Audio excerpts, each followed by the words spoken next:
Thank you. Let's reconvene the Sacramento City Council. Please call the roll. Thank you. Councilmember Kaplan should be here momentarily. Councilmember Dickinson. Vice Mayor Talamantes should be here momentarily. Councilmember Pluckybaum. Councilmember Maple. Here. Mayor Pro Tem Guerra. Here. Councilmember Jennings. Councilmember Vang. Here. And Mayor McCarty. Here. You have a quorum. Thank you. Well, Mr. Dickinson, we were going to have the little ladies, Girl Scouts from Robla do the pledge, but they're gone. So since you represent Robla along with the Councilmember Kaplan, can you lead us in the pledge and the land acknowledgement? Please rise if you are able for the land acknowledgement and the pledge. This is a pledge, an acknowledgement of our Sacramento indigenous people and tribal lands to the original people of this land, the Nisenan people, the Southern Maidu, the Valley and Plains Miwok, the Patton Winton peoples, and the people of the Wilton Rancheria, Sacramento's only federally recognized tribe. May we acknowledge and honor the Native people who came before us and still walk beside us today on these ancestral lands. By choosing to gather together today in the active practice of acknowledgement and appreciation for Sacramento's indigenous peoples, history, contributions, and lives. Thank you, and please join me in the pledge. I pledge allegiance to the flag of the United States of America and to the republic for which it stands, one nation, under God, indivisible, with liberty and justice for all. Key.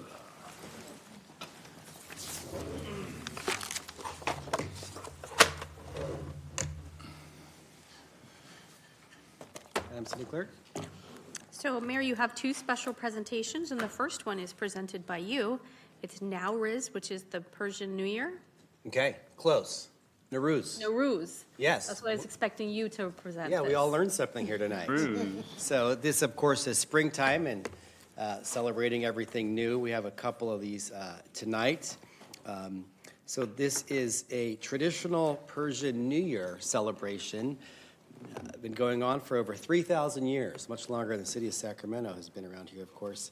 Coincides with vernal equinox, symbolizing renewal, rebirth, compassion, and hope for the year ahead. This falls on the vernal equinox.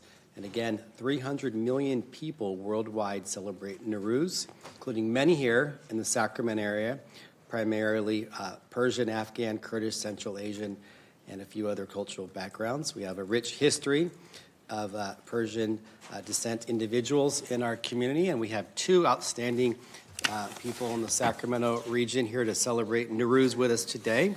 So we'd like to bring up first Artaban Zahadani. Thank you, Mayor and Council. Artie Zahadani is my shorter name, but I appreciate the acknowledgement. I have a pretty interesting story. I immigrated here from Iran when I was about 7 years old and have been a member of the community, have tried to be an active leader in the community. You've meant the world to me. You've been welcoming. You've welcomed our community through every celebration, and today just marks another significant date for us. I think the mayor, when you were in the legislature, you'd have special events on this day, the beginning of the new year, which means a lot to us. You mentioned a lot of the important history of our community, but for many of us, this recognition is deeply meaningful. It's our tradition, our history, our identities, and seeing that you see this as a value, and for us to be a member of your community means quite a bit.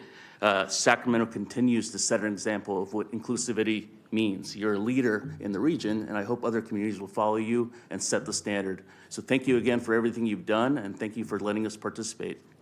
Thank you. Appreciate that. We have Bardia? I think he had to go. Left, okay. Well, thank you for representing the Nowruz contingent. So we're going to present a proclamation here from the city of Sacramento. And as you're going down there, Mayor, I just want to thank Arnie for his work. When I first got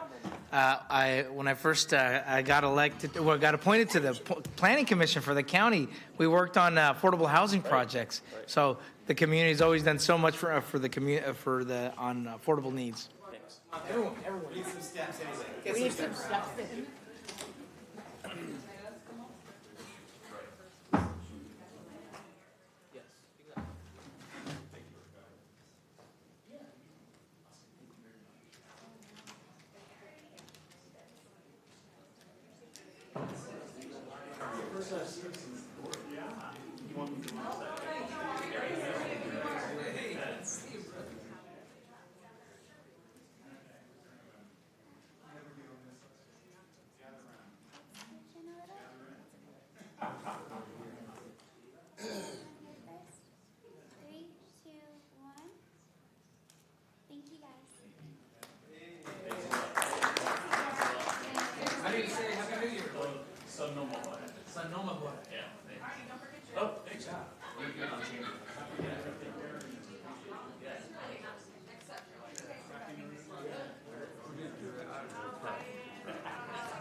Good to see you. You too. Thanks.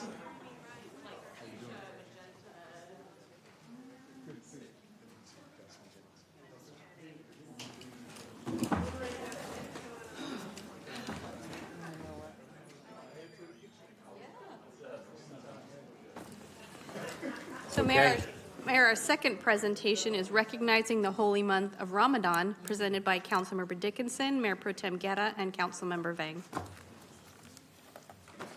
Leading off here, okay.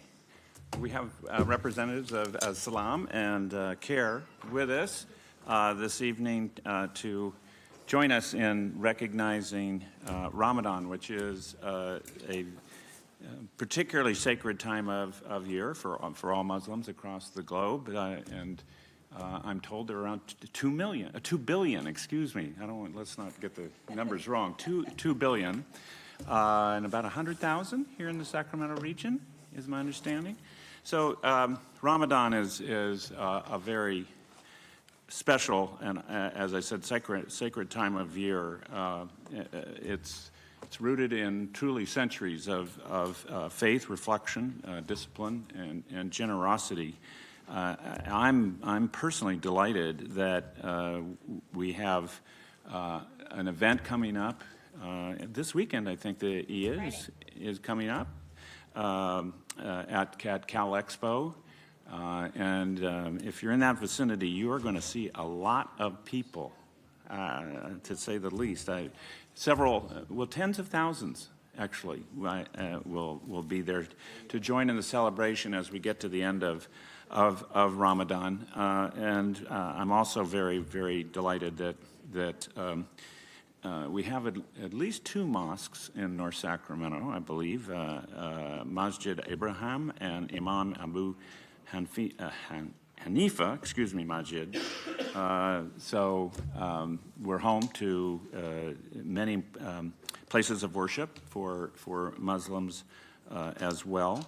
And I think we also often don't realize the significance and the depth and breadth of commitments, of contributions, I should say, of those of the Muslim faith to our country. They have made our country better in innumerable ways, and we are lucky that they are part of the face and fabric, not just of the Sacramento community and region, but truly of our nation.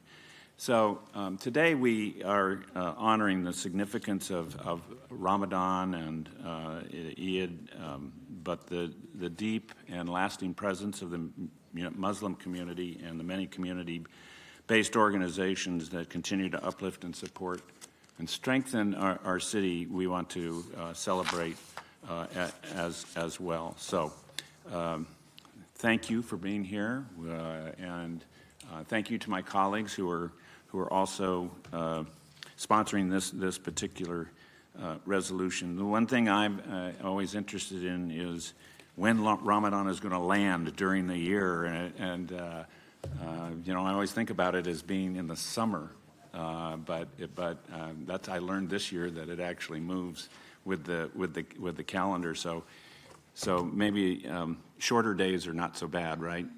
Yeah. I thought so. So with that, congratulations. Thank you for being here. We'll present this in just a moment, but I'm going to hand it off to Mayor Pro Tem. Thank you very much, Councilmember Dickinson. First, I want to welcome our friends here. Again, Ramadan Mubarak to all our community, the Muslim community here in Sacramento, and also for the community in District 6. And it's very exciting to see the great work that's happening, not only by the community in District 6. We have the Masjid Sabur, that's helping the community out there near Stockton Boulevard. A lot of my kids' soccer teammates, they participate in that mosque as well. And they're focused on bringing people together, and that's the exciting part, using faith as a way to do outreach, to bring families and community together, to help each other in times of need. And particularly, I think during this time of Ramadan, it's that time of recognizing that when fasting as a community, it helps people, one, focus themselves and on the essentials, on what it is to be simply human, and we all are simply human. So we appreciate that. I want to thank CARE as well in the Salam Center, but also the good work that they're doing with Sac State, with the Southwest Asian and North African Center, the SWANA Center. We had a great presentation and a great iftar at Sac State.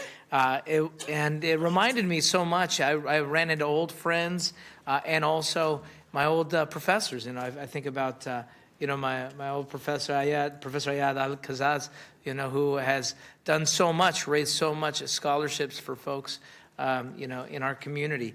And I think this is a time that it makes me proud as a council member to welcome the community here to City Hall, your City Hall, and to say that we appreciate your work that you've done to make sure that we have an inclusive community here. So with that, I say shukran, and then Ramadan Mubarak. Thank you. All right, I will close it up here. It's such an honor to co-present with Councilmember Dickinson and Mayor Pro Tem Eric Guerra. Ramadan Mubarak to all of you. In Sacramento, especially in District 8, our Muslim working families are the foundation of our community, and they're staying rooted in culture and their faith. Spaces like Darul Uloom plays an important role in that by serving not only as places of worship, but as places where families actually gather, learn, and build community together. It's really important that we continue to uplift and tell the stories of our multi-ethnic communities and organization like CARE and Salam that serves our community, because representation is not just about being seen, but it's also about being heard, understood, and actually valued. I also want to take this time to recognize the contribution of our Muslim city staff as well, including Sareem Malik from District 4's office and Councilmember Phil Pluckybaum's office, and also Sarah Utamimi in my office in District 8, whose work is so critical in moving the city forward. And as a city, we remain committed to supporting our communities, uplifting their stories, and ensuring that every family across our neighborhood feels seen, valued, and truly know that they belong here. I would love to take this opportunity to pass the mic over to representative from CARE and Salam to speak. If you both can come up and say a few words before we present this resolution.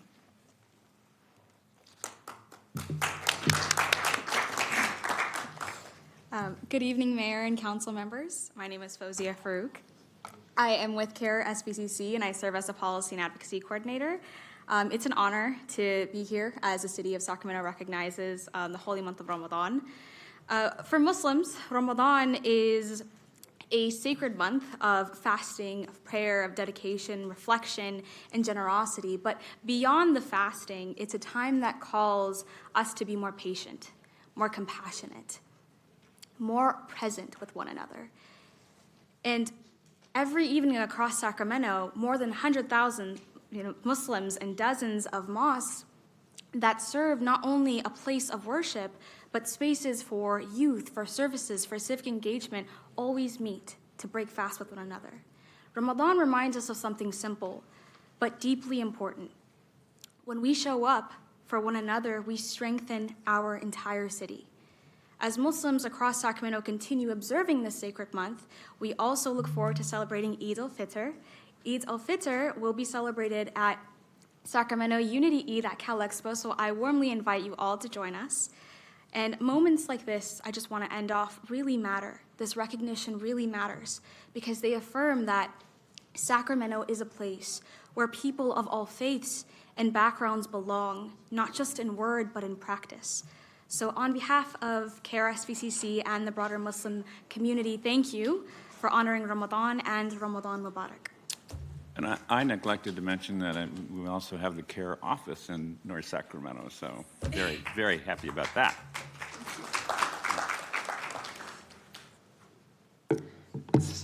Assalamu alaikum, peace be upon you, and good evening, Mayor and Council members. My name is Omar Al-Tamimi. I'm proud to serve, and our Executive Director, I want to recognize her real quick, Sister Arwa Houri is here from Salam Center. I'm our interim chair for the next couple of weeks, so my job is not to burn anything down or make sure that the org is functioning well. But on behalf of Salam Center, I'm deeply grateful to the Sacramento City Council for recognizing the holy month of Ramadan, for joining us throughout the month for iftars and celebrations. The gesture means so much to our community. For Muslims, Ramadan is a time of reflection, fasting, prayer, and generosity. A month that calls us to be our best selves and to serve those around us no matter who they may be. This year, Ramadan, Lunar New Year, and Lent as well, all actually took place or started in the same week. We know Nowruz is being celebrated this week and Passover shortly as well. And so in this time of, we find ourselves in a time of very strong spiritual renewal, reflection, and peace for many communities across the globe. In fact, billions of members of our globe are celebrating. Recently, at Salam, we held an interfaith iftar. We were joined by a diverse crowd, and it was an opportunity to break bread with so many different communities. And I bring that up just to say, we're experiencing very difficult times. Maybe this is a bit too far for me to say, but I think our country's leadership is failing us in so many ways, waging war abroad, but also here as well, against our communities here in Sacramento as well. And really, they're targeting our most vulnerable. And so, I can only pray that this time and this season of spiritual renewal can bring us together to forge a better path forward for these communities. And to reiterate, that's why the city of Sacramento, and just the importance of this recognition, has always taken a strong stand for diversity as a strength, to recognize it as a strength. And as we continue to think about all the difficulties we are experiencing, tonight's resolution is just another example of what it means to be unified, to bring together that spirit of unity, to remind us that we're all one community and that it's incumbent on all of us to take care of each other in these difficult times. And so thank you all again. Ramadan Mubarak and an early Eid Mubarak. And just thank you all for the years of partnership.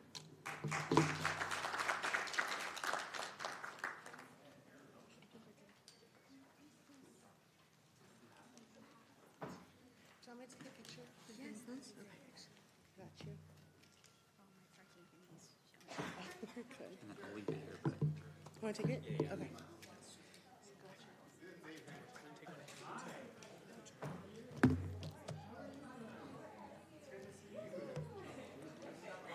Did you hear the recognition you got?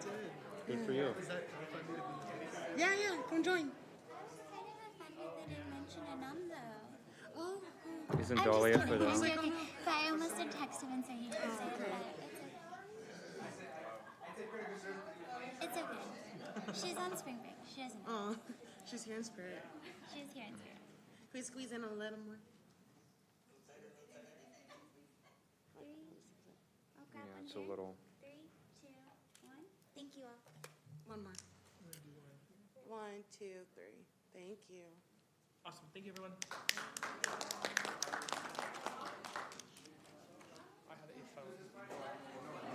I got you. Of course. Cell phone. Oh, yes. Thank you. Yeah. I know it's not going to this rate. I'm just not going to make it. Oh, But you're I good. still appreciate your phone. Thank you. I'm getting them from Perfect. Okay, I'll get them. I'll have Geneva share it. I forgot I gave it. Yeah, nice camera. Thank you, thank What you. the heck? I was like, oh. Well, I'm sure you're busy, but I'd love to get lunch or coffee sometime. I'll reach out, so I have your number.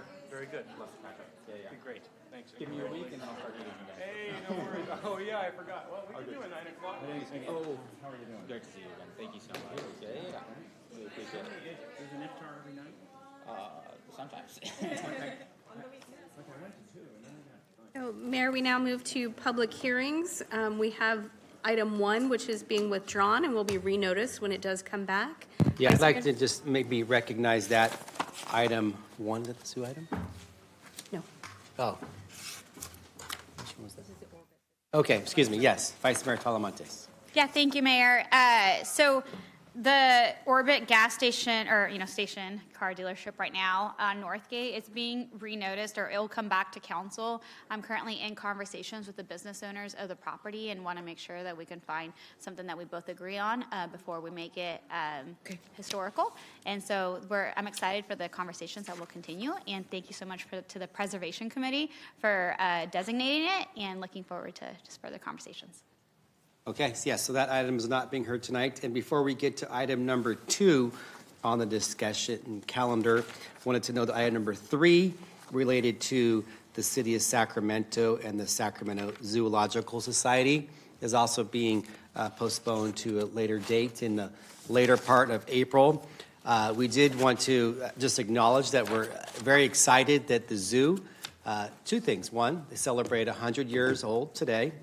Not today, this year. I'm not sure if today's the birthday. But this year they celebrate 100 years in Sacramento, and they decided that they don't want to move. They want to stick around in Sacramento, so we want to work with them how they can remain viable here for another 100 years. But with that, we need to make sure we have engagement with the community and so forth, but we're committed to making it work for the zoo for another century. So with that, we will pull this item for tonight and hear it in a few weeks. And with that, we'll proceed with item number 2. Thank you.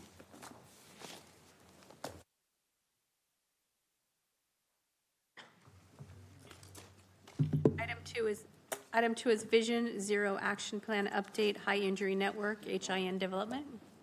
All right. Good evening, Mayor and Council. It is very good to be with you this evening. I know that you've had a very long day, so I will move with, speed, but not speed in driving, as we talk about transportation safety. So my name is Jennifer Donlan-Wyatt, and I get to serve our city as Division Manager for Mobility and Sustainability within the Public Works Department. With me this evening is Charisse Padilla, who is our Deputy Project Manager on it, and Erin Ferguson, who is our Consulting Project Manager on the effort. And I'm just waiting for the slides to actually come up before I dive deep into our work.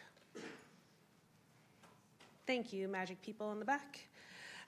So thank you for your time tonight. We're here to talk about updating our Vision Zero action plan, and specifically I'm going to give you an update on the action plan work that we're doing, and then ask about your input on developing the high injury network. So what is Vision Zero? I know you're all pretty familiar with what it is, but just to highlight, it's our collective commitment to eliminating transportation-related deaths and serious injuries through collaboration, infrastructure improvements, and working in partnership with Sacramento's communities. We are about 1 year into our update to the 2018 plan. We're updating it for a few key reasons. It's time to update the data. Our old plan, our 2018 plan, included data from 2009 through 2015, and we want to update it so our new data is 2015 through 2024. We're also updating it to meet new federal and state standards about what action plans have and how we identify what the high injury network is. And tonight I will be asking you for your input on how we develop the high injury networks. I know you've had a really long evening tonight, but I'm also looking forward to hearing what you have to say. Because the high injury network is not only where we say, okay, this is where we need investment. This is part of our transportation priorities plan, and it's how we decide our priorities for transportation investments. And of course, we're always continuing to expand our community engagement and developing relationships with our communities. So we are about a year into the project schedule. Our goal is to wrap up by the end of the calendar year, so we can have an approved plan, hopefully before your last December meeting. And so for those, I think most of you were not here, though some of you were, when we developed the 2018 plan. I see you who are here. We identified the high injury network, which you see here on the screen on the right. It is the streets in the city with the highest number of severe injuries and fatalities, and it is pure data-based.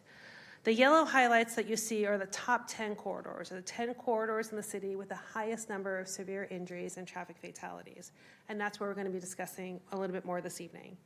But first, since we adopted the plan, I wanted to celebrate and take a moment to celebrate all the great work the Public Works has been doing since we adopted the plan, because we've done a lot.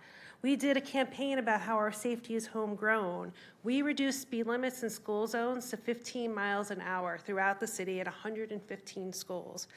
We conducted our Vision Zero school safety study at 20 schools and got funding for almost all the improvements, and we're working through design and implementation right now.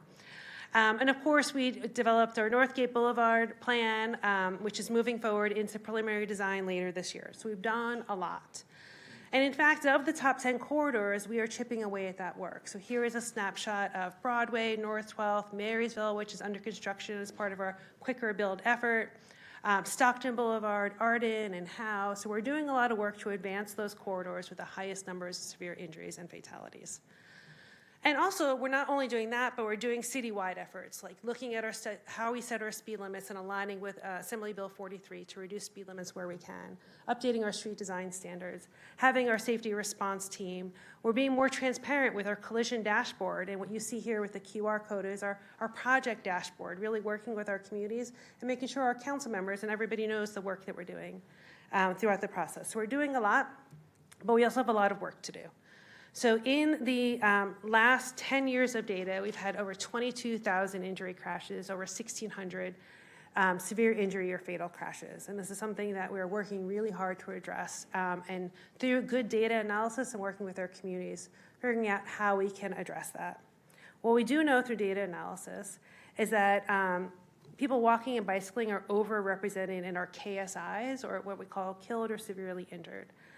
15% of KSIs involve somebody bicycling. 31% of KSIs involve somebody walking. And this is overrepresentation because not that many people walk and bicycle in our city. And people walking and bicycling are not the only areas where there are disproportionate crashes. 48% of crashes are in our disadvantaged communities that only hold 31% of our street network. So today what we're talking about, and I'd love your input on, is how we develop our high injury network. So what is the high injury network? Well, traditionally, it's just been the network of streets that have the highest number of severe injuries and fatalities.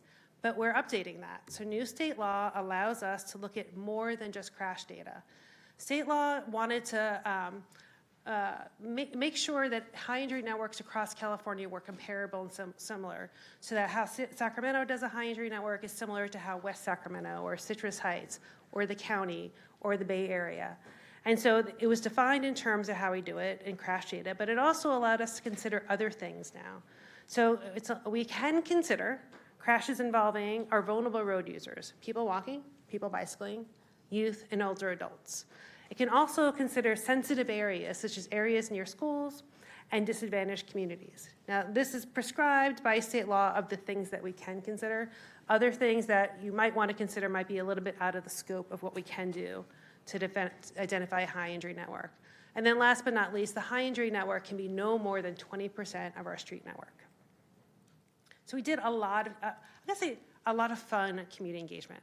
So we did traditional in-person workshops, we did virtual workshops, we went to places, our partners, but we did a lot of neighborhood conversations. And so we went to La Familia, we went to GNNA, we went to Grant High, we went to Valley High, and working with the youth, I gotta tell you, was probably some of the highlights of my last couple of weeks.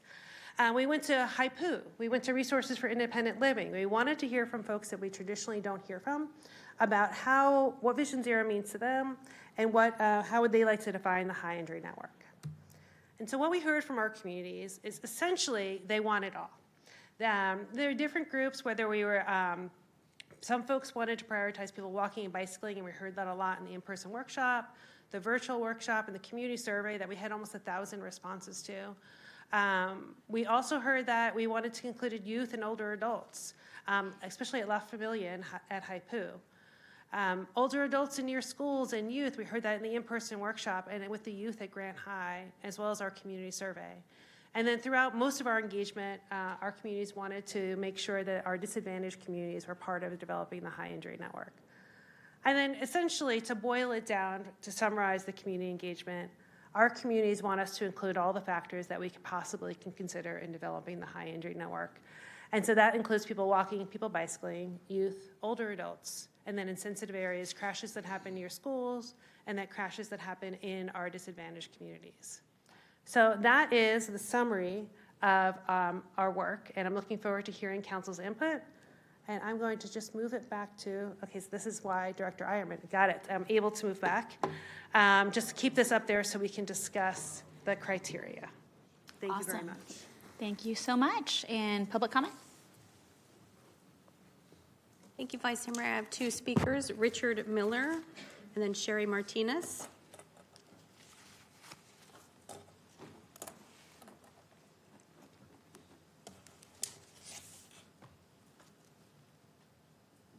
Good evening, City Council. My name is Richard Miller, and I'm here tonight in strong support of Vision Zero Bike and Pedestrian Safety Program. For many people, traffic safety is just a policy discussion, but for some of us, it's deeply personal. I have lost a friend as a pedestrian hit by a vehicle. Others I've known have been hit while riding their bikes. I myself have had several close calls, moments that could have changed my life in an instant. These aren't rare incidents. These are happening on our streets, to our neighbors, our families, and our friends on a daily basis. Vision Zero is not just about reducing numbers. It's about recognizing that even one serious injury or death is one too many. It's about designating streets that protect people, whether they're walking, biking, driving. It's about building a culture of awareness, responsibility, and care for our community, and for targeting these areas of high incidences. By continuing to invest in a safer infrastructure, better education, and stronger community outreach, we can prevent tragedies before they happen. We can create streets where children can walk to school, where seniors feel safe to stroll, and where cyclists feel protected and acknowledged. It is about drivers being more aware of these and those people around them. This program is about awareness, yes, but it's also about action. It's also about making a commitment to safety and its priorities, not an overthought. I urge you to continue to support Vision Zero, objective moving forward for a safer, more compassionate community protecting pedestrians, bicyclists, young and old that use our roadways and walkways. Thank you for your time. Sherry Martinez. Hello, thank you for your time. I'm a victim of vehicular assault, so this Vision Zero is a really big deal personally to me and to my community of riders that ride together. I also am a patroller for the American River Bike Patrol. I patrol up and down the Sac Northern Trail all day. It's about 10.5 miles long, and I put in 40 miles a day. So I'm going up and down the same trail, and there are intersections where roads cross through this trail that definitely need attention, whether that's in disadvantaged communities or wherever it falls in. But I don't want to have District 2 be left behind. And at least the Sac Northern Trail, because I'm the only one patrolling it right now. Thank you. Vice Mayor, no more speakers. Okay, and we have Councilmember Maple. Thank you, Madam Vice Mayor. I want to start with what I try to always do, which is just a lot of appreciation for you, for JDW, affectionately known as in the city of Sacramento, but you and your entire team. We always punch above our weight as it relates to active transportation and getting the grants that we desperately need and the money that we desperately need in the city of Sacramento to do improvements to our roadways, to make it more bicycle and pedestrian friendly. But we know that we still have a lot of work to do. So I just appreciate every time you come before us with something new and innovative and trying to ask us about how we can do one step further. I just really appreciate that. So, so for the item that's right in front of us, the question being, do we want to prioritize vulnerable road users in sensitive areas in the high injury network? I say yes. I think absolutely. For me, that's a no-brainer. So cycling, pedestrians, young people, older folks, obviously in schools, and then disadvantaged communities. We already know that those are, especially disadvantaged communities, are some of the areas where we see the most crashes. I'm learning to say crashes and not accidents. Someone caught me the other day and I had to correct myself. And so that to me makes a lot of sense. And so I would love to see that. I think we should prioritize those locations. I think it's the right thing to do, and I think it's overdue. And I think that if we're going to prioritize our resources, which is what we have to do, as we're having this larger budgeting conversation over the next several months, that's a lot of what we're talking about is what do we do with the money that we do have, knowing that we don't have enough to do everything that we want to do. How do we prioritize it? So this makes a lot of sense for me. That means we're prioritizing walking, biking, kids, seniors, and communities that have been dealing with unsafe streets for a really long time. I also want to appreciate you for the community outreach that was done. Very robust. I looked at the staff report and I was in awe, actually, of how many people you spoke with and different communities. And so I think this recommendation, this report really reflects that, how many people you spoke with. And it's kind of a resounding answer. People feel generally kind of unsafe in our streets. The data supports that as well. And there's a lot that we can do to make them feel safer. So I just want to step back a little bit too, and just kind of acknowledge where we are. Sacramento adopted Vision Zero back in 2017 with the goal of eliminating traffic fatalities by 2027. It is 2026. I want to say that we have at least a couple of my colleagues here who were on the council at the time. I was not. But I thank you for your vision at the time, for recognizing this as a priority, and I know that it still is. But I think it's true to say we haven't seen the progress that we hoped for. We've lost hundreds of lives on the streets since then, and we're seeing fatalities today, just a few days ago in our city. So it's still real, it's visceral. So some of the commenters in the audience said the same thing, and we know that it's happening on the same corridors, the high injury network. So that's why this item matters so much, and I just wanted to ground that in that this is, yes, this item is specific, but it's part of a much bigger conversation about safety of our roads. And I do want to recognize that we've shifted our approach. So we've done the Quick Build program, the transportation safety team, investment around schools, better data tools. So if you're a nerd like me and you want to go look at the data dashboard and look at all the different tools that are available on our website, it really helps you visualize what is happening, what we're doing, and what improvements that we need to make. And so I just want to really appreciate those efforts by our wonderful staff in the city, because we know that it's a priority. We also know that we have a lot more to do to match the scale of the problem. So obviously this is something that I care deeply about. Almost a year and a half ago, a proposal I brought forward to declare a state of emergency on traffic deaths was passed unanimously out of the Law and Legislation Committee. It hasn't come back to the City Council yet. And I think it's really important that it does, because I think that's a conversation that we need to have as a City Council. And at the end of the day, the high injury network is how we focus our work. It's how we make sure that we're prioritizing the right places and the right communities. So I really appreciate the update. And there's one other thing that I wanted to bring up more as context. So there's an organization called Slow Down Sacramento. They organize a vigil every year for every person who's lost their life trying to navigate the streets in Sacramento. It's heartbreaking, it's grounding, and it always reminds me and us to say their names, to remember that every data point that we see, every dot that we see on a map or a shaded area represents a human being and their family and their community. And I hope that this is a guiding light for us to shift our urgency and our decision making. So I really hope that one day we can reach zero and we can realize that vision. But for now, this is one piece of the pie, and I just thank you for your work. Thank you. Thank you, Councilmember. Mayor Pro Tem Guerra. Thank you very much, Vice Mayor. First, let me just thank Sherry Martinez. I appreciate you, coming here so many times, and after your accident, not even accident, after the assault on you. And I appreciate the fact that you've organized people to come here and make change, and that's important. Thank you, Jennifer, for your work, and for continuing to push this no pun intended vision, But I do want to reflect back. I remember in 2015 when it wasn't that way. Like the framing in Public Works, the discussion of how engineers felt, and I know I went through engineering school, like the discipline of what engineers are taught was different. And I think it's important for us to engage early on, even with our local universities, about having this point of view and this consideration in engineering schools.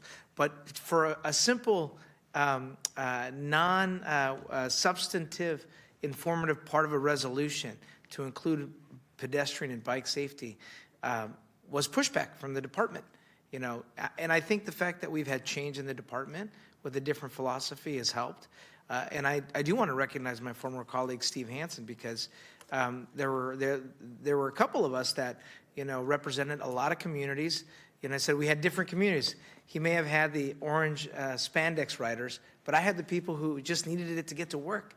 So many who were trying to get to work, even over in the industrial area. In fact, I found that the Power Inn industrial area, those businesses were the biggest advocates for bike safety because of the conflicts between the Class 8 trucks and bicyclists who are trying to get to some of their places of employment there. So to me, I think as a department, we've gone and been moving in the right direction philosophically. Yes, I think we encountered challenges financially. I think those are big issues. I think the failure of our two transportation bonds has been impacting us significantly. But I appreciate the creativity in getting us on the quick builds to address those issues. So recommendations on what? On what are important. Obviously, clearly, anything with our schools. And with our schools also, to remind also and to address the issue of parents, because frankly, some of the worst drivers are parents. After they drop off their kids, they assume like there's no other kids there, you know. And I get it. Every parent is probably already dealing with the stress of, you know, locking in that car seat and then getting to work on time.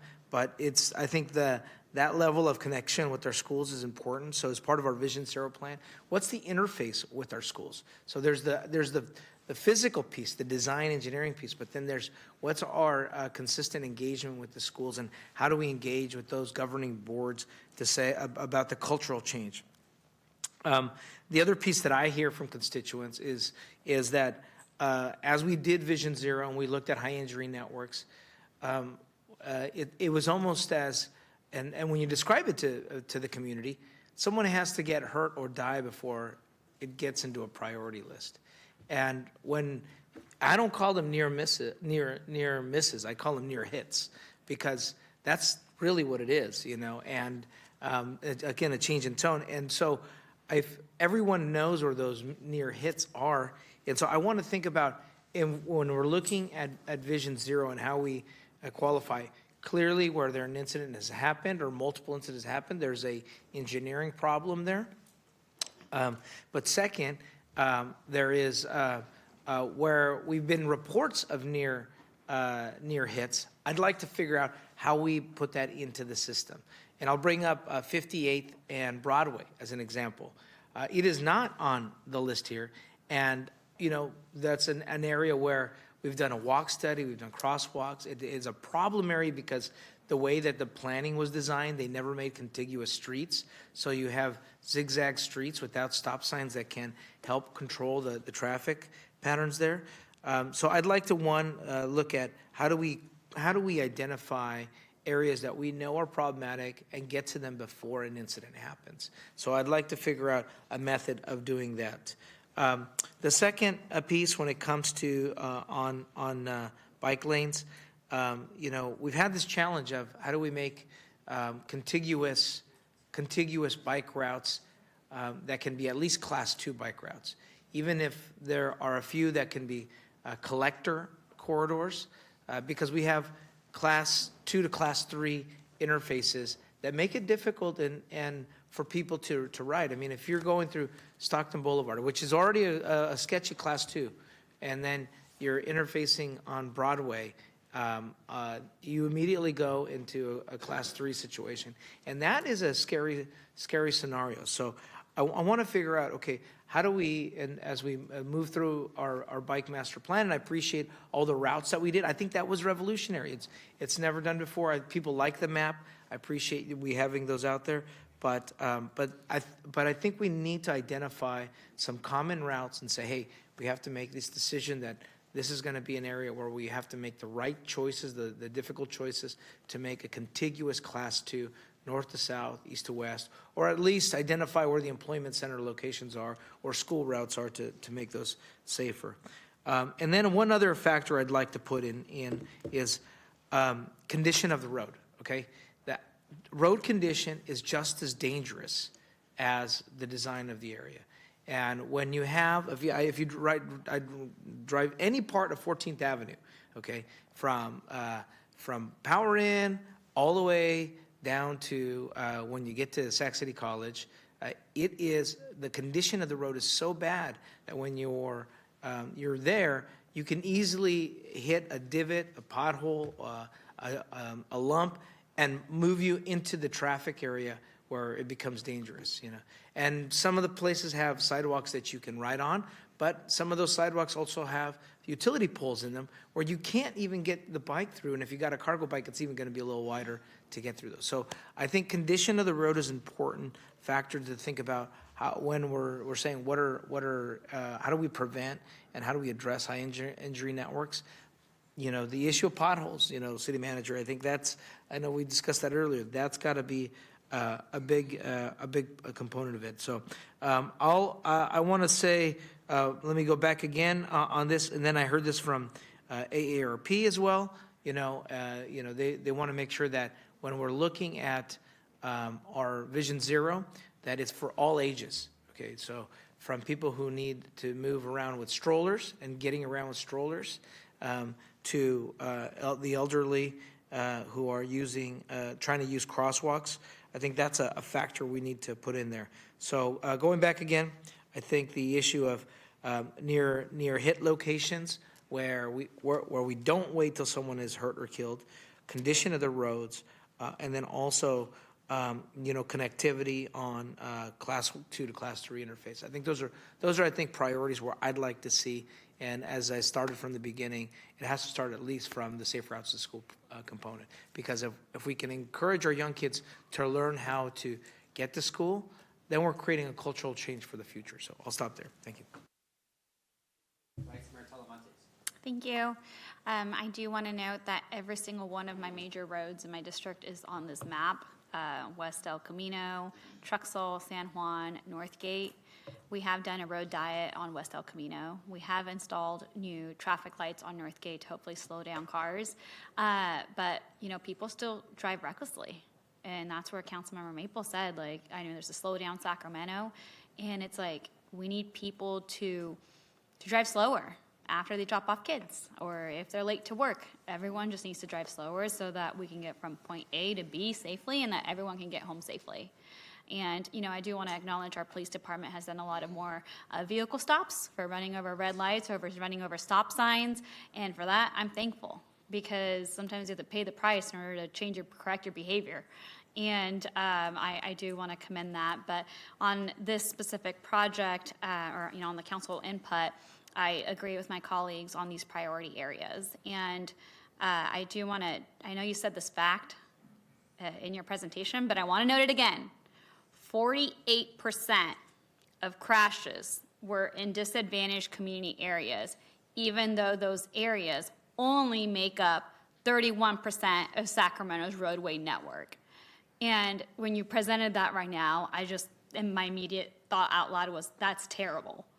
And it's the reality of our road conditions in Sacramento and the reality that we live in.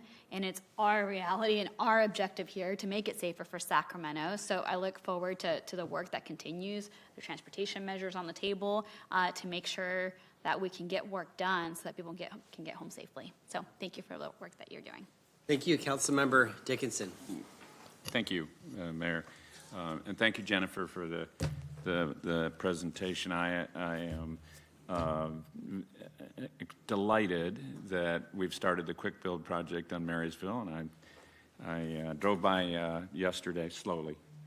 Drove by and looked at all the cones coming out and the signs coming out, and so it's great to see that underway. Last week we kicked off with a committee meeting the study on the Arden Way, Harvard, Auburn corridor, which is also great to see. We completed the study on Norwood. Of course, that needs funding. The Arden Way will need funding. So that's another reality to address in due time, in due course. But it is terrific to see the work that's going on in that part of the city, which I think has, especially in this regard, been neglected for far too long. And I think of things like addressing the categories that the new state statute allows, and how many places in North Sacramento don't have sidewalks at all, let alone bike lanes and other things that some people might think of as normal, would be seen as great amenities. So there's a lot of work to do, to be sure. It does, to me, to answer the question you asked, it certainly makes sense to me to look at these additional categories within the development of the network. I do think that coordinating with the schools, there was something that the Mayor Pro Tem said in his comments, coordinating with the schools really it makes sense. I can recall years ago when I was on the Board of Supervisors, learning that one of the school districts that was partially within my supervisorial district had a policy that they would bus any child who couldn't walk on a continuous sidewalk to school. And that meant some of their kids were getting bused as little as half a mile because there were breaks in the sidewalk. So looking at how the schools are addressing this, I think makes sense in the context of both cycling and youth in these categories, and of course schools is one of the categories too. So a suggestion to reach out to the school districts to me makes sense. The other thing that in particular that I'm thinking about as we talk about this is a location I know of in a neighborhood where there are lots of older folks, but there are also younger folks, but a lot of walking, a lot of people out walking, and an intersection which is not the ideal intersection, but a lot of people walk across that and run into risk because of people who run the stop sign. The neighborhood folks have asked for a crosswalk and have been told it's the policy of the city that they can't have one because there's a sidewalk on one side of the street but not on the other side. I really think I understand the reasoning for that, and in the abstract, maybe it makes sense, but I think that it deserves to be revisited because I'm sure there are other instances, but in this particular instance, it's clear that if there was a crosswalk identified there, it would help to alert drivers that they need to have some awareness that there can be pedestrians in that vicinity. So maybe that's another conversation offline, but I would love to see us think about that policy. Absolutely, Councilmember. Email us the location, email Megan, and Megan Carter's in the audience. Yeah. And Director Ironman, and we can take a look at that. Yeah. I suppose that is more in her domain. I was thinking about it just because what's been related to me was it's a policy of the city. So beyond that, I think the challenge that I can see in incorporating these other categories, which, as I said earlier, I think makes absolute sense, is there's such a challenge in funding that then it may make it more difficult for us to decide where we go with the funding we've got, and maybe that's not such a bad problem in its own way, but clearly the element of this that ultimately needs our attention, and the Vice Mayor actually alluded to it, is the funding issue. So it's great to have the network, but ultimately it's about getting the work done, and that's going to take our dedication and hopefully the voters' dedication to helping us find more funding to do that. So thank you. Thank you. Back to Councilmember Guerra. Yeah, this is more maybe a question here, and maybe this involves PD too, but where in our Vision Zero plan do we include also, the enforcement piece? And I'd like to revisit the issue of camera enforcement as well. It was an issue with the Sheriff's Department. They were running the program. We had issues. Obviously, it's been a evolution, let's put it that way, right, with how it got used, private vendors, non-private, public vendors. So, but there's been a lot of advancement now in technology on cameras and license plate readers as well. But the biggest issue that we have is speed, and we know that we have people that are going 50 miles an hour in a 25-mile-an-hour area. And so not only there's the red light enforcement, so but there's also the speed enforcement. So in development of our Vision Zero plan, where does that fit in? How do we have that conversation? the laws at the state level are now evolving to allow for that. And I'd like to know kind of, and you can't put cameras on every intersection, but even if we looked at our high injury network in the areas where we need to make cultural change, people use the same routes almost every day. We're probably going to be addressing the people who are making the wrong choices every day. So can you maybe discuss a little bit of that? I'm excited to discuss that. Great. So we work very closely with our police department through our Vision Zero program. We have recurring meetings with them and the traffic team to align our work together. Currently, and I don't want to speak for the police department, but my understanding is there are currently 6 daytime traffic enforcement officers and 6 nighttime traffic or evening enforcement officers. We work very closely with them and continue to, and they're a big part of our Vision Zero work that we're doing in developing this plan.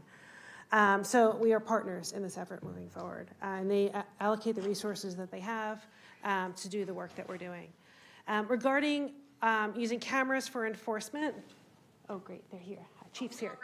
Okay, great. The chief's Yes, here too. I was trying to look through the window over there, say, are you guys going to come or not? Yeah.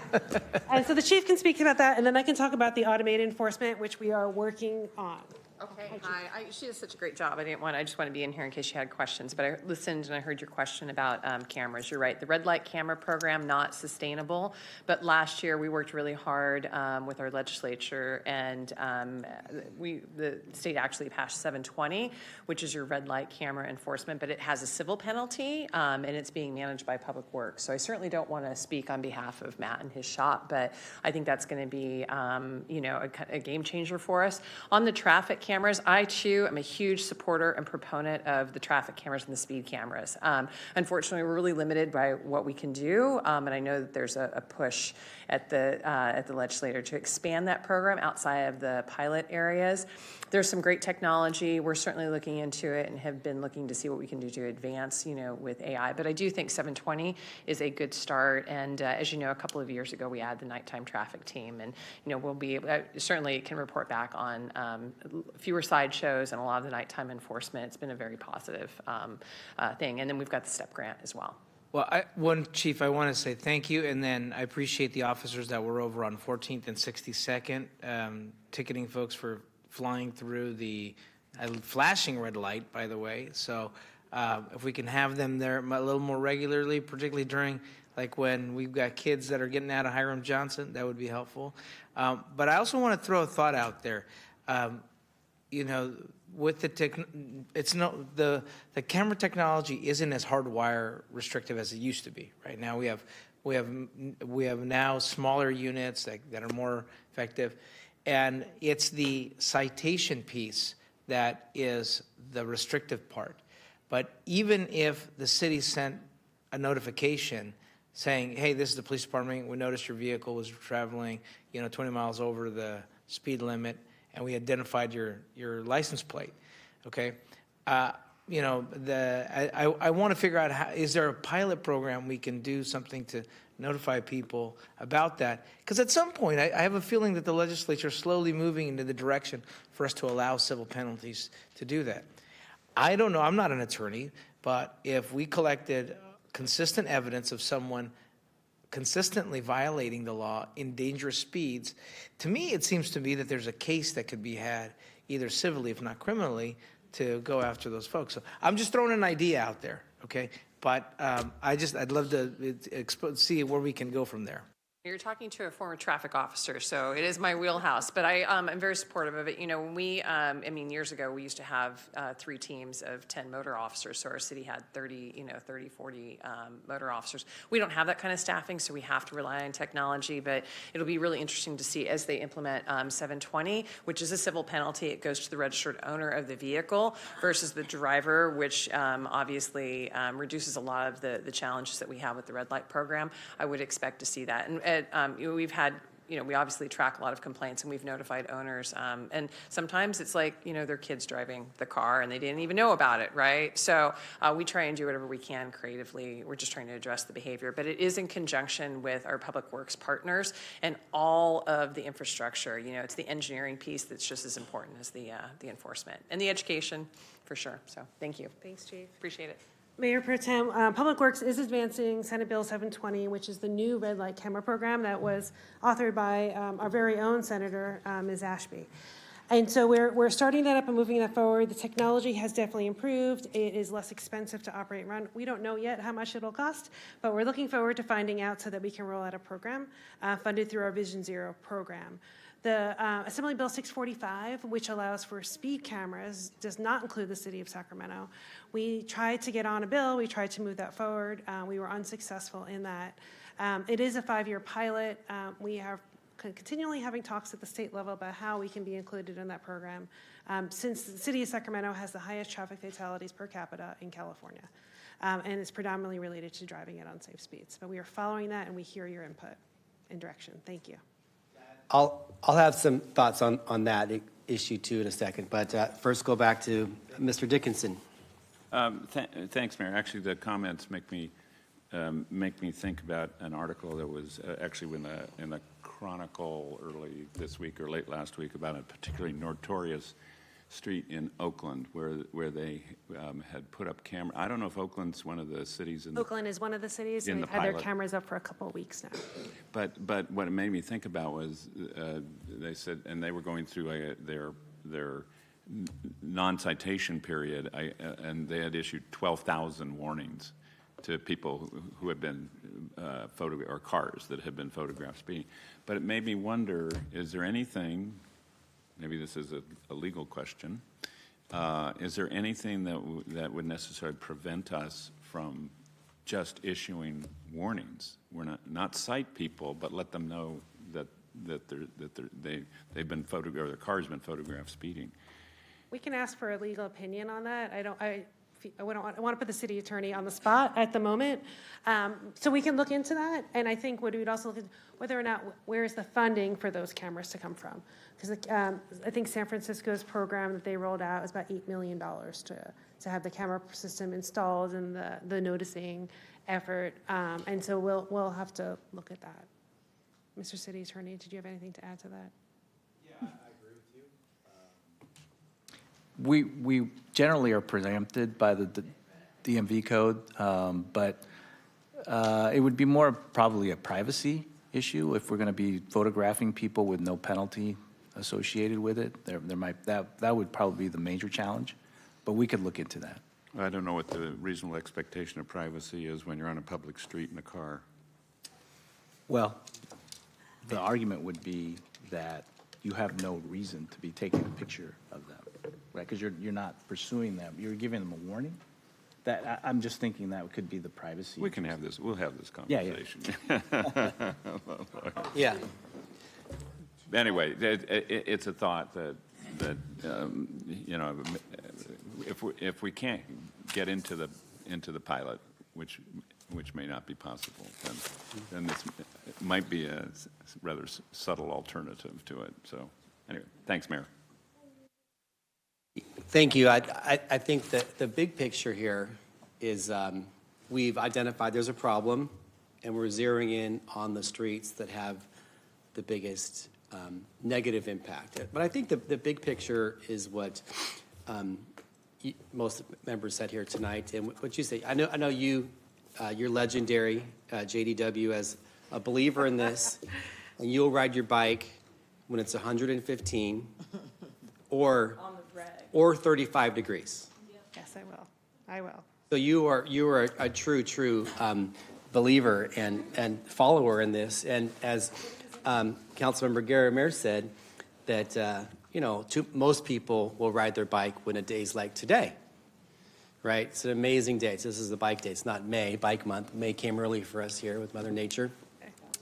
But in some districts, in Northgate and Stockton Boulevard, Del Paso Power Inn, and so forth, Meadowview, like there's no option. There's not always great public transportation, and whether you work the swing shift or what have you, and that's why all of us care about this. It weighs on us when we see, those bikes painted white on streets, and they're every once in a while they're on Freeport or Land Park or Folsom, but we see them more often in areas like you said, the 48%. So we're locked in, looking at data, focusing on the areas. And so we have identified this is our work plan. It's all about funding it. So, we're trying to prioritize, and I think people want to know, okay, you identified my stretch as a red, and a red with yellow means I'm really, really bad. What does that mean? How soon will we get improvements? And so, first of all, what's the answer to that? We don't really. Mr. Mayor, to put me on the spot. Well, we have a $5 billion set of planned improvements, and we're unable to build those $5 billion in planned improvements. But we're making How much? $5 billion. So since the year 2000, City Council has adopted 700 transportation plans that in 2022 we estimated to be $5 billion. It's probably more now because construction prices are skyrocketing. So, but what does that mean? And like The red and yellow, how much is that if we did all those ones? well, I'm not sure what the red and yellow is. Those, okay, so the red dots are crashes. The yellow areas are a disadvantaged community. Yeah, so if you just focus on the red areas, We it's just yellow. focus on those, my gut is telling me it's probably about $3 billion worth of 3 work. billion, okay. My gut, yeah. And that's just a guess, given that a lot of those areas lack basic transportation infrastructure, right? So it is North and South Sacramento that don't have sidewalks, they don't have curb and gutter, we don't have the drainage. Yeah. So this is why we identify the high injury network to figure out how we prioritize those investments and how do we get the most effective bang for the dollars that we have. Really addressing safety, economic development, access to parks and schools and jobs, those are the things that we look at when we bring things forward to you. Yeah, so that's somewhat daunting. It is But we do have the quick build and easier fixes along the way, and so we support that. I think, I did want to note that there was a law 2 years ago, and I failed you, I want to admit, as your assembly member. I tried to get Laura Friedman to put Sacramento in the bill, and I couldn't get a sixth city in there, so we didn't get Sacramento in there. So it's a five-year pilot. I think we're in year 2 or 3 now. So they wanted to test it. We tried to go back the next year, like, no, we want pilots. But I think the good news is that technology has dramatically changed. And with technology and AI and so forth, that it's no longer decades ago that these are just money pits and speed traps and privacy issues. You can focus on safety and have the proceeds not go to the general fund, but go directly to traffic improvements. Absolutely. So they don't go fund other stuff. They don't fund police department per se. Not anything's wrong with that, but you go fund specifically improvements on the roadway. So I think that time's on our side, and that cities up and down California are seeing these same numbers and statistics, and not seeing a great opportunity to fund their 5 to 3 whatever $billion ledger they have. So I think that we'll have an opportunity to revisit that. We do have, as you mentioned, the work zones and the red light areas, thanks to our local legislator, but the speed areas throughout just common streets are, I think, the biggest piece that we need to tackle.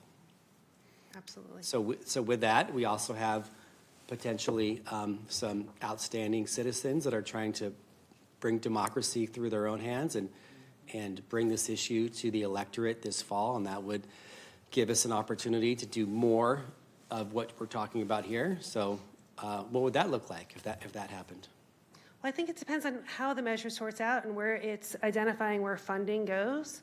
And so I've been following it from a distance, and so I think it's really focused on safety and roadway maintenance. And so we heard earlier about, so one of my teams is the asset planning team. We don't talk about them as much as I think we should, right? So these are the teams that manage our pavement, our floodgates, and our bridges. And so we're updating our pavement quality report right now. And so on average, our city pavement is 58 or 59 out of 100. And we have $14 million a year, but really need closer to $90 million a year just to maintain the current state of our pavement, not even to bring it up to a state of good repair. Mm-hmm. And so when we look at potential funding opportunities, what we currently do now, and we would only bring this on stronger, is how do we layer everything together? How do we take pavement money and then do safety projects on top of our pavement work that we're doing so that we can really have the most effective use of the limited funding that we have? Okay. Thank you. No further questions. This was a review and comment and provide direction, which we gave you plenty. Thank you. So stay the course. Thank you very much. That's the final direction. Thank you. Yes, thank you. Okay, next item. So Mayor, we now move to council comments, ideas, questions, AB 123 reports.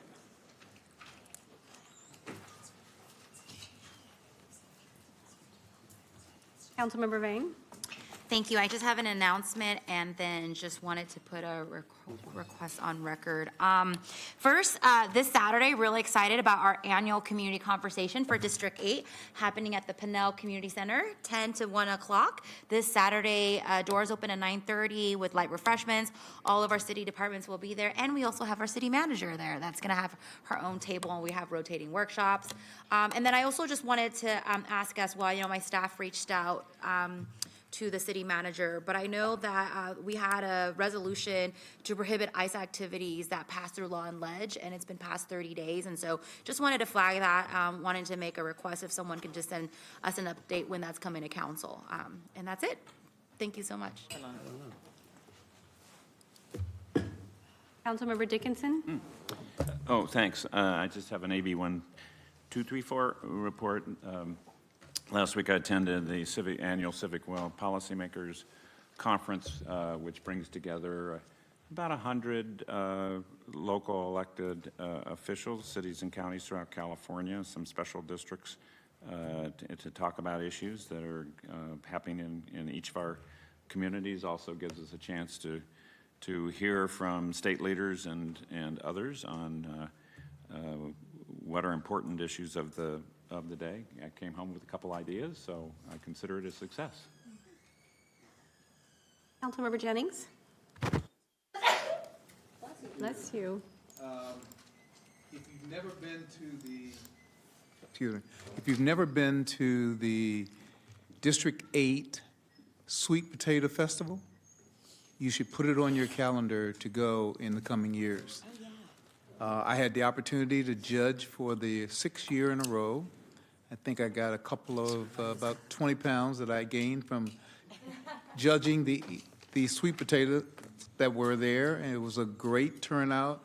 The crowd was incredible, and I just want to kind of give Councilmember Myvang props for a great event that I really enjoyed. Even got on the dance floor and tried to dance a few of those pounds off. So it's a good time. It's one that you should put on your calendar. It's a wonderful event. You'll meet a lot of the people from the community there. So anyway, just want to give her props for that. And then, And do not judge sweet potato pie by the way it looks. well, that's just one criteria. I know, but I was like, this one's so pretty. Yeah. But it didn't taste as good. You gotta look at you gotta look at the texture. Yes, yeah. Texture, Right. flavor, and the crust. Yeah. Yes. Oh, yeah, Mayor, you were there too. Yeah. We were doing it together, yeah. richness. Yeah. So anyway, Who won? It was very high stakes. Oh, gosh. I was sweating. Yeah. And who won? I had to check my car when I left because somebody was mad that they didn't win. Okay.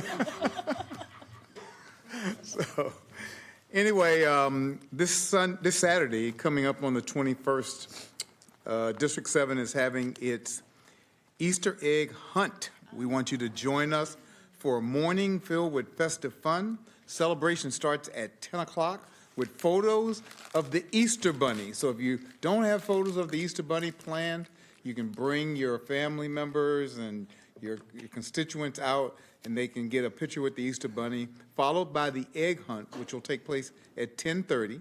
And we want to make sure that you remember to bring your own basket. The event is filled with joy for the families year after year. We can't wait to see everybody once again. So once again, this Saturday at 10 o'clock for the Easter Bunny pictures and 10:30 for the Easter hunt. And remember, there are many golden eggs that are in the field of 5,000 eggs that will be out there in the field. So you got to get a golden egg in order to get the prizes. And there are like 10 golden eggs out there. So you come on out there. So, and then the Sierra Curtis Neighborhood Association is also having a Spring Fling Extravaganza also this Saturday at the Sierra Curtis Neighborhood Association. Their annual Spring Fling Extravaganza. You need to join us. I can't say that 3 times in a row. But you got to join us from 9 to 1 p.m. for the Easter egg parade, the egg hunt, the fun activities, and the kids, donuts, and coffee. And yes, I will be at both events, even though they're happening at the same time. I will make sure that I'm at both events. So come on out, join me if you will, have a good time with the kids, take some pictures with the Easter egg bunny, and look for the golden egg. Okay, thank you. Mayor Pro Tem Guerra.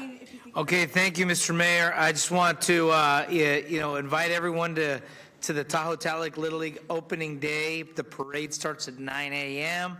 and we're going to get our season started of the Tahoe Talc Little League. So that'll be this Saturday, March 21st, 9 a.m. At 7401 San Joaquin Street. It's a short parade, but let's root the home team on. All right, thanks, Mr. Mayor. Okay, thank you. This includes council comments. So Mayor, I have 6 speakers for matters not on the agenda. Okay, please proceed. Caesar Nelson, Raquel Guerra, Santiago Vivas Rodriguez. Is Caesar here? The following Caesars, Raquel, then Santiago. Good evening, City Council, City Mayor, and Mayor.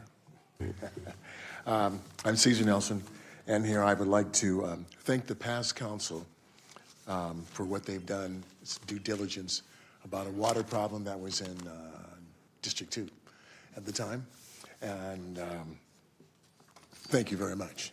Number 2, I welcome the new City Council. Haven't had a chance to get here. Thank you. Number 3 is Councilman Dickerson. Your office called the other day. We had some technical problems with wires or whatever it is in the communication. So if you could have Xavier call me back or the text. And thank you very much. And Councilman Jennings, thank you very much for your return call also to resolve the problem. So everyone have a good year. Thank you. Thank you. Raquel Guerra, then Santiago Vivas Rodriguez, then Marshman Vivas Aguilera. Hi, I'm Raquel, but Santiago, can he go first before me? Yes. Thank you. Good evening. Dear members of the Sacramento City Council, my name is Santiago Vivas Rodriguez, and I'm a parent of a student currently attending Northwood Elementary School within the Twin Rivers Unified School District, and of a student that attended St. Patrick's Academy, which will be closing in June. The common denominator is that both systems are broken, and they're failing our students, family, and staff. The issue of the teacher strike is not just limited in its scope and impact to the families of Twin Rivers or Natomas Unified School Districts. It is a Sacramento issue. As our elected leaders, I'm calling on you to put pressure on the districts to come to the negotiating table and reach an agreement with for these strikes to end. It is clear that Twin Rivers prefers to bust the union instead of reaching a compromise and bargain in good faith, and real learning in the absence of our educators in the classroom is not taking place. Additionally, this is a city issue because many of our teachers don't just teach in my district where I reside, but they live in all of your districts as well. Moreover, classified staff are too afraid of retaliation and only share under condition of anonymity that their schools are not serving our students. There are violations of Ed Code that are impacting our students, families, and especially our teachers who cannot continue to work under these conditions. I am a constituent of District 2, and I can only speak for myself, but I believe it's safe to say that we are paying close attention to how our local leaders are responding to these issues. We know that you are deeply concerned, as I am, and you want to see our teachers back in the classroom. Our students want their lives to be restored so that true learning can take place, and our teachers have the tools to create the conditions for our students to thrive. Therefore, for those reasons, I'm asking you to elevate this issue, put pressure on all parties to come to a resolution. I believe you're the catalyst that will make this change happen. Thank you. Thank you. Raquel? Hi, good evening, and I apologize because I wasn't planning on speaking, but a lot of our parents and other members are with their parents right now at the district office. As you guys, I don't know if you guys have seen us on the news. So I'm here to talk about the future of education. I've been teaching for 26 years. You know, was very excited when I first started out. Now I can honestly tell you that if I was a brand new teacher, I would not be a teacher any longer. I'm very passionate about teaching my students. So our fight right now is for the future. I don't know if you guys know about our district, but starting out this year, we had 100 unfilled positions with 22 students with subs. Now, let me ask you guys that have children, how would you feel if your child was being taught with subs? So what we are asking for now is for the future. We want teachers to be in the classrooms. This is unprecedented. We are going on our 9th day for strikes, okay? And so a lot of our teachers are leaving our district. Who would blame them? We all want to get paid. We're in California. It's the cost of living here. So we're asking, I'm not sure what you guys can do. So please, I urge you, if you guys can help come, please make sure that they are bargaining, because we have been opening this. I'm speaking from our union perspective too. We have been asking to meet to bargain, and we are not getting anywhere. We only actually want to thank our Assemblywoman Maggie Krell. She is the reason why they are bargaining at the table. Now, another point is that Natoma started striking after we started striking. They are meeting at the table for 13 hours. When our district members are coming, the superintendent had not shown up for 2 of them, we heard. Okay, why is that happening? I don't know if you know that he's not coming back next year, so we are wondering if he's really for the students, because he's not going to have to deal with us and the students next year. So please, please, I don't know what you guys can do, but I implore you to please come and help, please. Thank you for your comments. Our next speaker is Mary Carmen Vivas Aguilera. Yes, thank you. I know that's a difficult name to say. Good evening, board members of City Hall. I'm here tonight because of the students in Twin Rivers Unified School District deserve safe, properly staffed classrooms. My name is Mari Carmen Vivas. I'm a teacher in this district and a resident of District 2. Today is day 9 of our strike. I'm standing here with my fellow educators because we are exhausted, frustrated, and deeply worried about what is happening in our schools. We want to acknowledge that the board has now agreed to return to the negotiation table. That is a step in the right direction, but it is important to be honest about how we got here. It took Assembly Member Correll urging the district multiple times before that decision was made. It should not take that level of outside pressure to prioritize our students and our educators. Right now, schools in our district are operating without enough credentialed teachers in the classrooms. Many students are being supervised by adults who do not know them, their needs, and their learning plans. This means children with medical needs, behavioral plans, or trauma histories may be placed with people who have never met them before. Schools are more than buildings where academics happen. They are places where children are protected. When classrooms are not properly staffed, that protection breaks down. Our district recently settled a major lawsuit involving student safety. If something serious happens during this strike, if a child is harmed because schools are not properly staffed, our entire community faces another devastating situation. None of us want to strike. Teachers do not want to be on strike.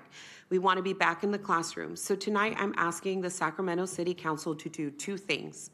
First, publicly call for immediate good faith negotiation between the district leadership and educators. Secondly, formally request that the Sacramento County of Education review whether schools are operating during the strike meet safety and supervision Thank you for your standards. comments. Your time is complete. Our next speaker is Mike Snell. Then thank you for your comments. Mike Snell, then Pablo Gutierrez. Greetings, council, mayor, city manager. I'm Mike Snell. I didn't want to interrupt earlier on your comment on sweet potato pie, but let me tell you, I have the best. And yeah, it's a recipe from my family, from my mom, and I built on, and it's non-dairy at that. So, but yeah, speaking on building on great things, I'm here just to follow up. I've sent a core versus non-core research report to the city clerk's office last week. I know you guys are busy. This is the budget season. But it is relevant to that because as we look at what worked, what didn't work, I have a 7-pillar equity workforce and economic development model that follows up with that I have sent to the appropriate districts and opportunity zones. So that would be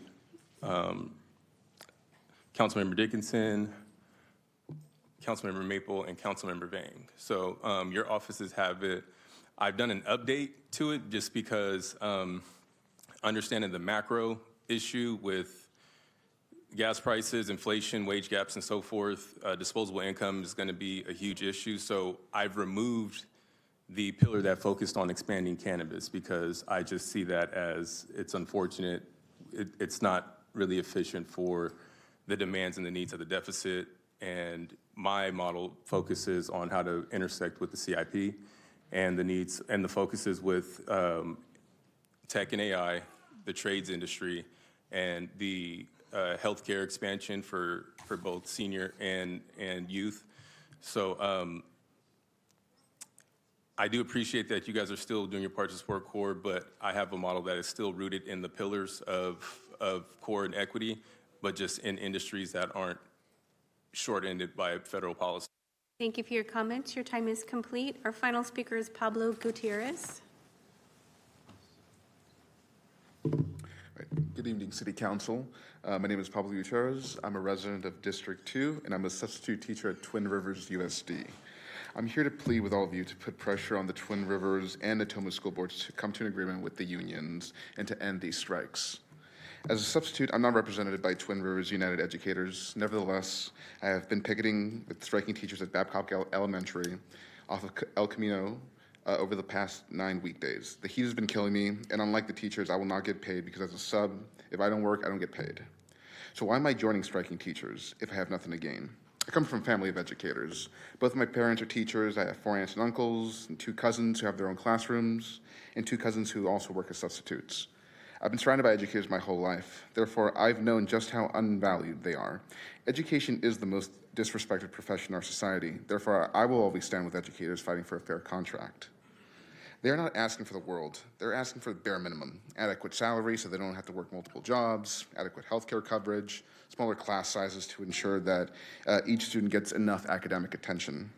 Therefore, I will continue to strike with the teachers until an agreement can be made, but I come before all of you to please ask to use your awesome power as local electeds to put pressure on both school boards to come to an agreement that favors teachers, that helps them survive in this economy. I will like to leave off that even though the 2 districts striking are in northern Sacramento, I have been canvassing for local candidates who represent education, and I can assure you that there are Twin Rivers and Natomas educators located in every single district in this city. So please use your power to put pressure on these boards to come to an agreement. Thank you for your time. Mayor, I have no more public comment speakers. Thank you. We have one adjourned in memory. Councilmember Dickinson. Thank you, Mayor. Do you have the photo of, there we are. Okay, I wanted to ask that we adjourn this evening in memory of Howard Lawrence. I know a number of members of this council, if not all of you, knew Howard. And so we've known Howard in his most recent capacity, but I wanted to share a little bit of his history. He was actually born in Louisville, Texas, which is near Dallas. His dad was in the Army, and his mom was a nurse. And they actually moved before he began school to Western Nevada County, and he grew up, went to middle and high school in Auburn. He then joined the Navy and began 2 years of active duty, being stationed at Pearl Harbor during that time, and then thereafter returned to Auburn and attended Sierra College while working as a school bus driver. In 1965, he married his wife Cynthia and started his involvement that led him ultimately to the capacity that we all knew him in, but he became involved with the Young Democrats. He served an internship for then Assembly Member Ed Zeberg, and as a result of that was offered a position as a business representative for SEIU Local 22 here in Sacramento. He went on to work for the Culinary Union in Sacramento, then the California School Employees Association, where he became director of the CSEA field office in Sacramento. And that's when he and his family moved to Carmichael.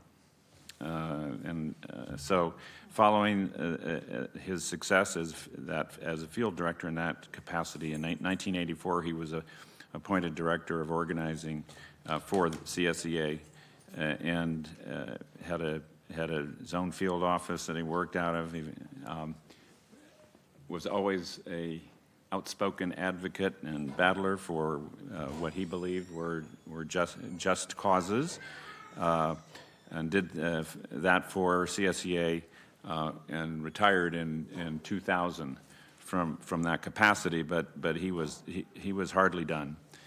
For a number of years, he served as president of Sacramento Area Congregations Together, or Sacramento ACT, and worked with all of ACT's executive directors. In fact, served as interim ED in 2013 in that capacity. He was also very active in St. Mark's, I think Lutheran Church, if I recall, serving on the action team as a community representative and working on the local organizing committee of ACT at St. Mark's. I worked with Howard on a number of issues over the years, particularly in his capacity as a volunteer for ACT, including the first effort to have a pilot that provided free rides for young people on a Sacramento RT that actually later became the genesis of what former council member Chenier put together, that we still are carrying out with regional transfer free rides. Howard was also deeply involved in our efforts to address youth and gang violence and to build opportunities for youth investment. And he, to the end, for many of us, there would be a lasting memory of Howard with his oxygen, nonetheless indefatigable and dedicated to fighting for the values and the causes that were so important to him. Howard was also just an extremely nice guy. He was a very, very nice guy. If the world was populated by Howards, we'd have a pretty good world. World peace. We would have world peace. But Howard was also absolutely determined for those things that he cared about and believed in. He was absolutely determined to fight for them in